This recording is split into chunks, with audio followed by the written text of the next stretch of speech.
Alright, believe it or not, I'm finally getting around to building this, these switches that come with this new style high amp solar sensor, which no longer needs to have these relays, which are the same guy sells. However, you're going to see in a little while, I'm going to take these relays and wire them into this sensor, so they will take those little 390 watt panels that I've got on my old first tracker working, and I'm going to hook that up the way you should hook it up on this new sensor. But obviously I already have one outside, so that's just so you can see it. These are two of the older style ones. One went bad on me, and one I ruined just out of ignorance. I really didn't know what I was doing and how to set these up. And then one did go bad, and then I took it upon myself to try to take one of these little trim pots out, and I ruined this one. So to make it clear, I ruined both of them. Okay? And I have one of these up, and it's working, and it works fantastic. And it has that nice little fuse, which is very nice also. And I'm going to show you right now. I got the fuse out, so there's nothing. And then when you touch it, well, if you set it to where it makes noise, right now there's nothing, and you got a fuse, so that fuse protects the circuit. Okay, I'll get to building this and get back to you. Alright, here's what I've gotten so far. Number 3 and number 4 are hot wires, and number 1 and number 6 are negative. And I can't put my hands on my test light, of course, because that would just be too easy. So I don't know what these are going to do. So I'm going to flip the dial one way or the other and see what happens. Alright, here's the up. Be nice if they had an on-off button, but they don't. Okay. Alright, so that guy there is hot. If you switch it down, it should be negative on the other side. Yep.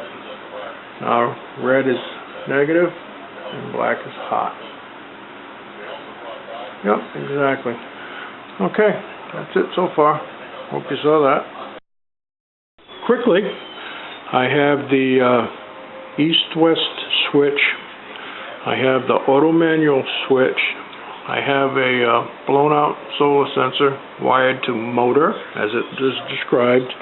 In my lap here, I've got a brand new actuator. I always wire these the same way. I always take the red motor wire and I place it on top, and I always take the black one and I put it on the bottom. It doesn't matter. You can put the red on the bottom or the black on the top. It just makes it go the other way. So I'm just showing this because I'm going to use the actual actuator on my lap here. I'm going to put it on the table to make this demonstration happen, because it's much easier than trying to do it outside. Okay, that's it. Here it is.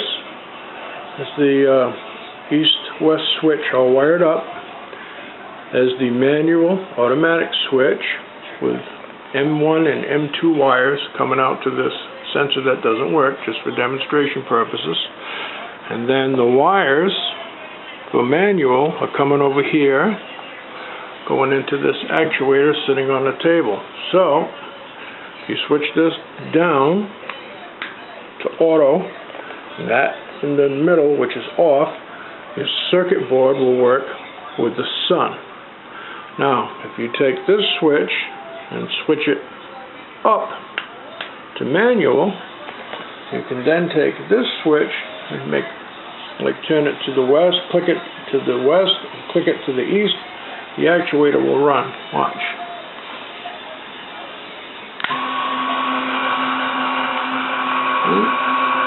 Shut it off. Watch. Here we're going to go to the east. There it goes. Coming down. West is going out. Now it's coming back. And again, this is all happening with my switch here. And then if you take this switch put it over to auto, this does nothing, right? Dead. Then you switch it back up to manual. This is tough to do with one hand. Back up to manual. You can now go back over to your box, because obviously this is installed now. And there's your actuator. It's in your control. All done with these two switches and just a standard solar sensor with no auto manual. And that's how it's done. And again, there's a look at the schematic. And I got the switches at Home Depot. They were like $6 a piece. You can buy those Chinese ones on eBay for probably 25 cents a piece, but they're real small. Okay, that's it. I'm now going to go outside and take my relay thing here and run a wire to the 3 Sopray panels and hook them into the sensor on the one with the big 4 panels on it. That sensor, that spelling high amp, and I'm going to run it through this relay, power that relay up, and this will control the actuator on that 3 panel setup that's on the original tracker number 1 on the short pole. Okay, so that sums it up. I'm going to get outside now because it's getting towards the end of the day. That's it. I did it. And there it is. It works. Just a quick picture of the relay. Hastily thrown together outside. Power going over to that one, which is partially shaded by this big one, which is now partially shaded on the other side by the tree. So this time of the day, getting about 6 o'clock, they all got shade on them one time or the other, so kind of hard to win. And I just got a double jumper right here.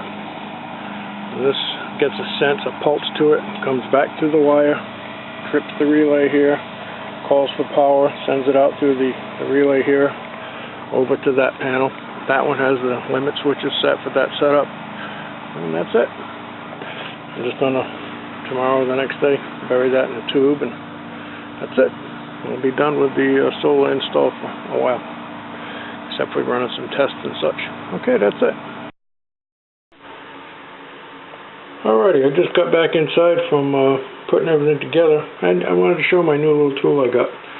This is called, believe it or not, a solder sucker, or a solder removal tool, and that's how it works. You get your little solder hot.